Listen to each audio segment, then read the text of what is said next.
I went and updated my Super Heavy Samurai deck.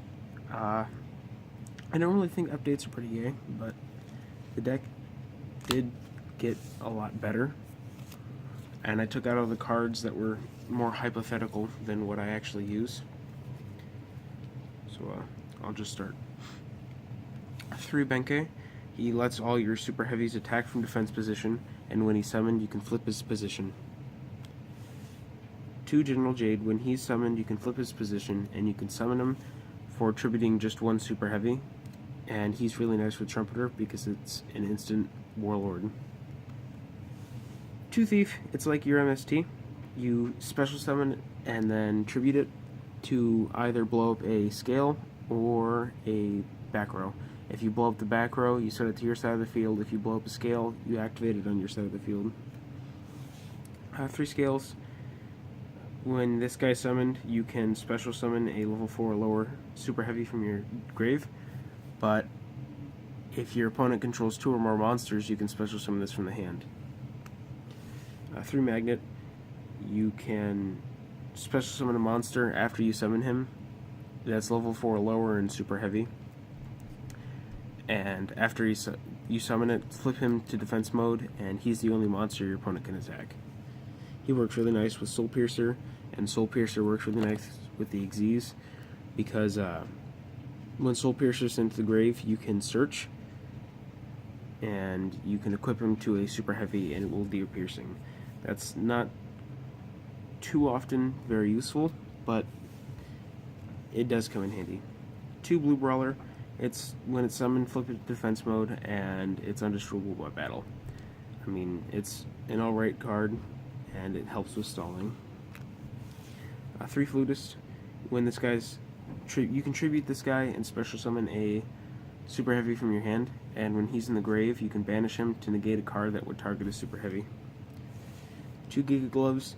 You can, when this guy's destroyed by battle, look at the top 5 cards of your deck, set them in any order you want, and if he's in the grave and you're about to take damage, banish him, draw a card. If it's a Super Heavy, add it to your hand, and negate the attack. If it's not, send it to the grave. 3 Battle Ball. You can target 1 monster your opponent controls, send it and this to the grave, and if you do, special summon a Super Heavy with levels equal to the total levels of the combined monsters. It's really nice because 4s, 7s, and 8s are all just too easy for this guy, but he can still be used as a normal tuner when you're using Benkei or something. There's been a couple times I forgot about that, and I looked back and I was like, oh, I could have done that. 3 Trumpeter. Like I said, he's really nice with Jade, because you can special summon this guy for nothing, as long as you don't have any spells and traps in your grave. And if you do use him for the tribute summon of a Super Heavy, you can special it back. 2 Gauntlet. You can send this to the grave from the hand during either player's turn, double the defense of a Super Heavy. 2 Soulfire Suit. You can ditch this during either player's turn, and your Super Heavy loses 800 defense, but it's undestroyable. It's unaffected the rest of this turn. Or undestroyable. It's undestroyable. That's what it is. Soul Claw. You can equip this to a Super Heavy. It gains 500 defense, and it's undestroyable by battle. It helps ease the pain from Soulfire Suit, and it comes in handy by making your monster undestroyable by battle. 2 Drum. You can set this, and when it dies by battle, you can special summon a Super Heavy from your grave. Swift Scarecrow. You ditch him and end the battle phase when your opponent attacks directly. When your opponent attacks directly. I use this over Battle Fader because, I mean, I see the argument that you contribute Battle Fader on your turn, but if you top deck Battle Ball, then you're going to be screwed. 2 Gores. I was using Prep Defense because it was searchable, but Gores is slightly more aggressive, and it's just more handy.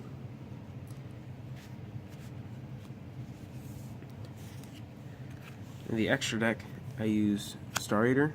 This is my favorite Synchro monster, and if I can use him in any deck, I will. When he attacks, your opponent can't respond.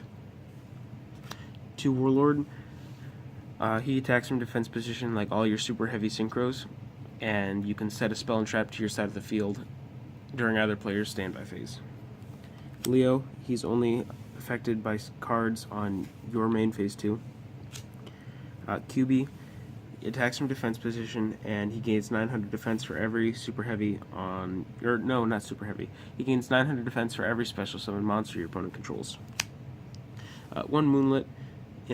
When it's summoned or your opponent special summons a monster, you can bounce a special summon monster to the hand. I play 3 Ogre. When he's summoned, destroy all spell and traps on the field, and he attacks in defense mode. I run 1 Barkion and 1 Beast. Barkion, banish 2 cards from your grave, negate a trap. Beast, mill 2 cards from the top of your deck, and negate a spell. Catastor, because he can be useful, and 2 Geargigan X.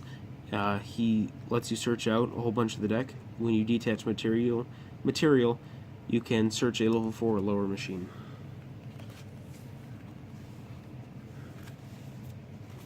My Gorge tokens are just 2 reverse obelisk. It looks kind of cool in the black sleeves.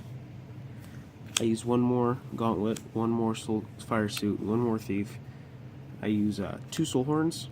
You can equip it to a Super Heavy and it can attack twice.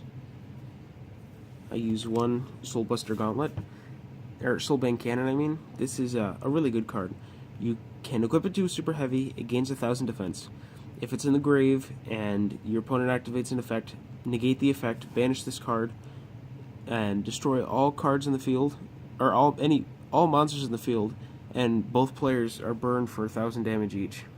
But there has to be at least 1 monster. It's minimum 1. 2 Big Waraji. You can special summon this, and it's counted as a tribute for 2 tributes for a Super Heavy. Swift Scarecrow, 3 Core, and 2 Fortress. I almost want to take these out because Cosmo isn't really a problem anymore, and the mirror match never happens because no one plays Super Heavies. Well, that's the video.